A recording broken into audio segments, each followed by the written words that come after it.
नमस्कार दोस्तों, स्वागत है आपका हमारे इस YouTube चैनल में। आज हम बात करेंगे विद्युत द्विध्रुव और विद्युत द्विध्रुव आघूर्ण की। तो करते हैं स्टार्ट।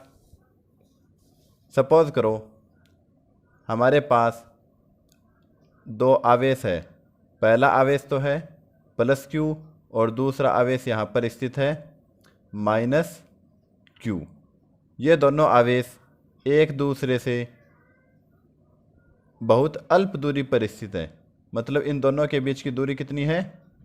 अल्प है, बहुत कम है। हमारे पास दो आवेश है, एक तो +Q है और दूसरा है -Q। ये दोनों एक दूसरे से अल्प दूरी पर स्थित है। मतलब इनके बीच की दूरी कितनी है? बहुत कम है।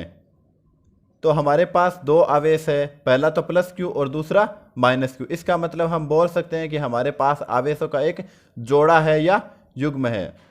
क्या है? युग्म या जोड़ा।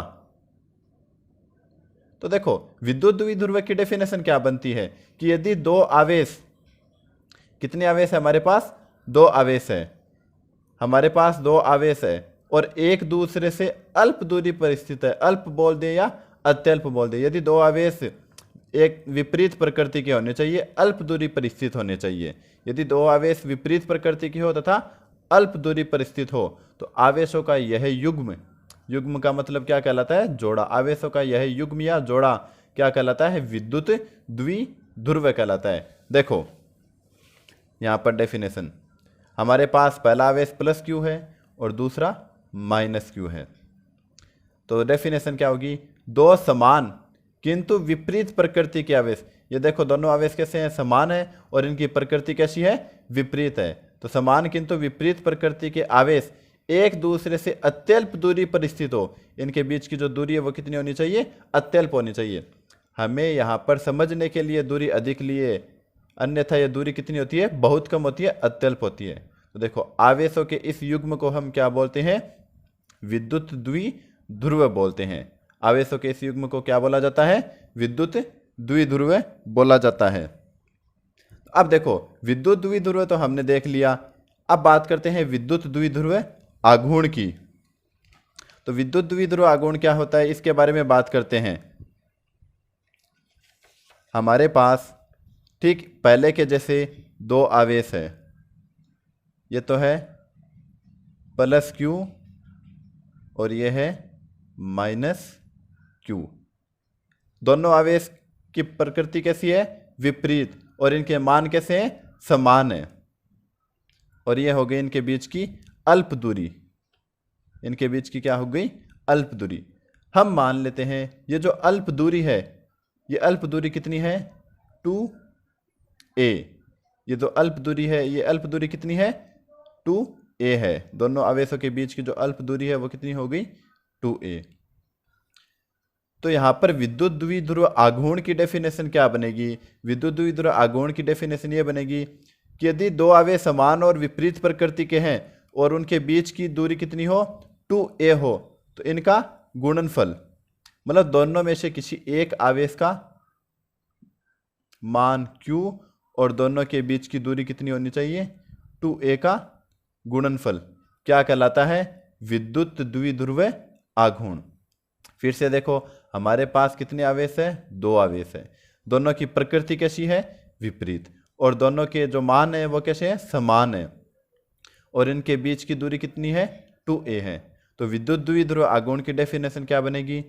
दोनों में से किसी एक का परिमाण Q, दोनों आवेश में से किसी एक का परिमाण लेना है और दोनों के बीच की दूरी कितनी है? 2a। और दोनों के बीच की दूरी 2a का गुणनफल क्या कहलाता है? विद्युत द्विध्रुव आघूर्ण कहलाता है। तो देखो इसकी डेफिनेशन पढ़ते हैं विद्युत द्विध्रुव आघूर्ण की। ये हमारे पास दो आवेश +Q है और -Q। दोनों के बीच की दूरी कितनी है?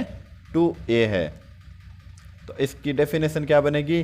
दो आवेशों में से किसी एक का परिमाण, हमारे पास दो आवेश है, इनमें से किसी एक का परिमाण लेना है तथा दोनों के बीच की दूरी का गुणनफल, ये जो दूरी है इनके बीच की, इनका गुणनफल विद्युत द्विध्रुव आघूर्ण कहलाता है। अब मैथमेटिकली इसकी जो डेफिनेशन है वो क्या बनेगी? माना आवेशों के परिमाण Q तथा दोनों के बीच की दूरी 2a हो तो विद्युत द्विध्रुव आघूर्ण का फॉर्मूला क्या बनेगा, P बराबर Q2a। यहां पर P किसको बता रहा है, विद्युत द्विध्रुव आघूर्ण को बता रहा है। क्लियर है इतनी बात। अब अगर देखो विद्युत द्विध्रुव आघूर्ण है, ये एक सदिश राशि है। विद्युत द्विध्रुव आघूर्ण क्या है, एक सदिश राशि है और इसकी दिशा क्या होती है, ऋण आवेश से धन आवेश की ओर। देखो अभी हमने जो डायग्राम बनाया था उस पर बात करें, ये हमारे पास विद्युत द्विध्रुव आघूर्ण है, इसकी दिशा क्या होगी, ऋण आवेश से धन आवेश की ओर। मतलब यहां पर अगर हम तीर का निशान बनाए तो ये किसको बताएगा, इसके दिशा को बताएगा। ये P बराबर Q2a। अब इसको सदिश रूप में बनाना है तो यहां पर और यहां पर हम लगा दें वेक्टर, तो ये हो गया इसका सदिश रूप।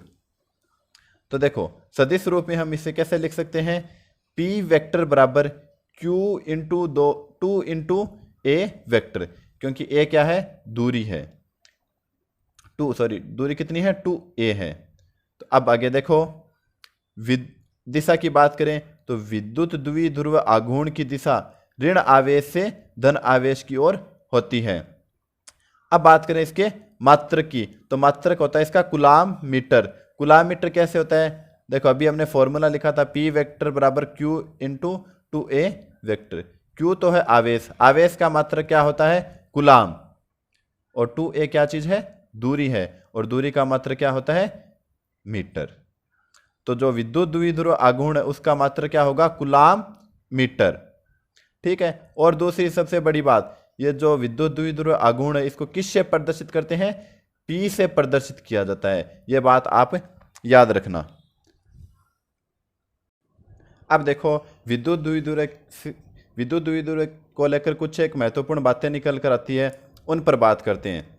तो देखो कुछ अणु ऐसे होते हैं जो विद्युत द्विध्रुव आघूर्ण की भांति व्यवहार करते हैं, तो इन अणुओं को हम क्या बोलते हैं, ध्रुवीय अणु बोला जाता है। तो वो ध्रुवीय अणु कौन कौन से होते हैं, जैसे देखो H2O, NaCl और HCl।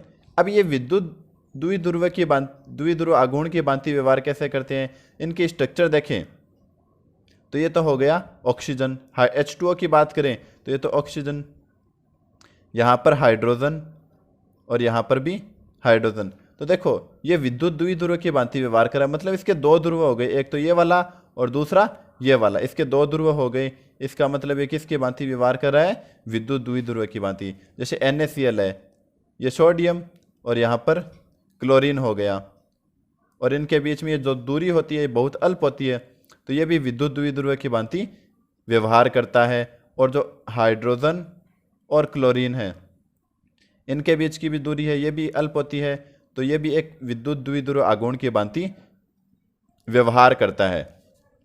अब देखो कुछ अणु ऐसे भी होते हैं जो विद्युत द्विध्रुव आघूर्ण की भांति व्यवहार नहीं करते, तो इन अणुओं को क्या बोलते हैं, अध्रुवीय अणु।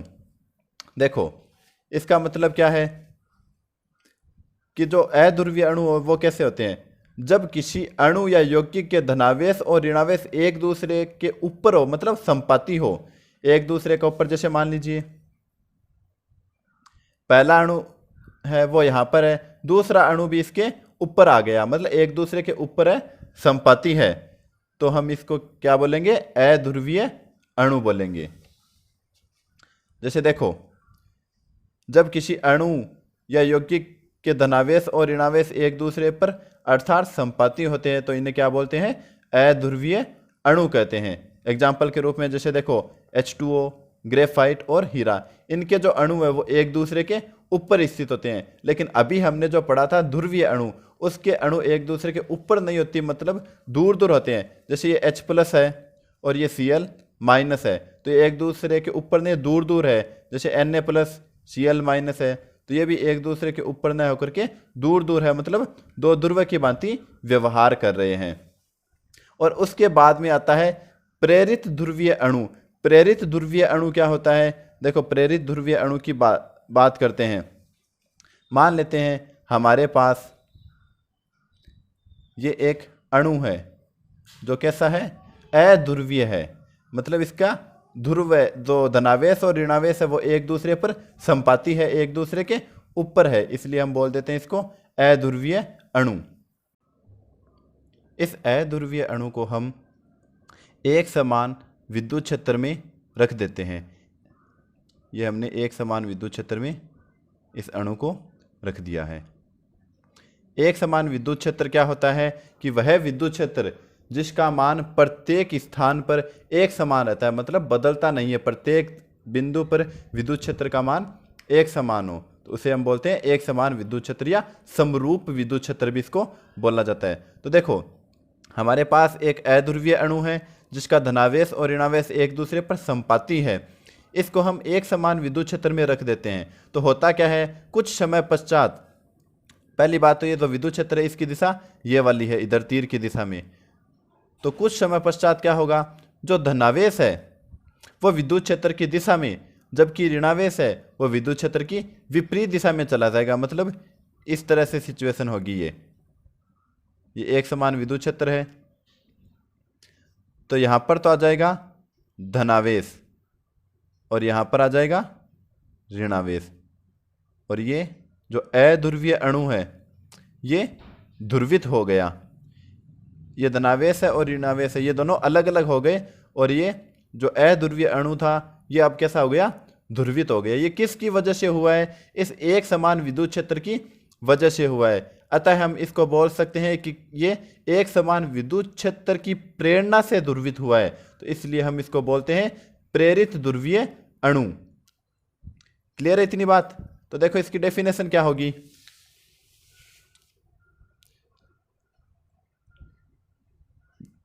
देखो जब अध्रुवीय अणु को विद्युत क्षेत्र में रखते हैं, ये हमारे पास अध्रुवीय अणु, इसको विद्युत क्षेत्र में रखा है, तो विद्युत क्षेत्र के कारण इस अणुओं पर बल लगता है। विद्युत क्षेत्र क्या लगाएगा, इस पर बल लगाएगा, और धनावेश विद्युत क्षेत्र की दिशा में तथा ऋणावेश विद्युत क्षेत्र की विपरीत दिशा में जाता है। मैंने अभी बताया था कि धनावेश है वो तो विद्युत क्षेत्र की दिशा में चला जाएगा, और ऋणावेश है वो विद्युत क्षेत्र की विपरीत दिशा में चला जाता है। तो इस प्रकार विद्युत क्षेत्र की प्रेरणा से ये अणु ध्रुवित हो जाते हैं, इसलिए इन्हें प्रेरित ध्रुवीय अणु कहते हैं। तो इसके एग्जाम्पल देखो, जर्मेनियम और गैलियम, ये दोनों क्या है, अध्रुवीय अणु है, और जब इनको विद्युत क्षेत्र के अंदर रखते हैं तो होता क्या है, ये ध्रुवित हो जाते हैं। जो इसका धनावेश है वो विद्युत क्षेत्र की दिशा में, और ऋणावेश है वो विद्युत क्षेत्र की विपरीत दिशा में चला जाता है।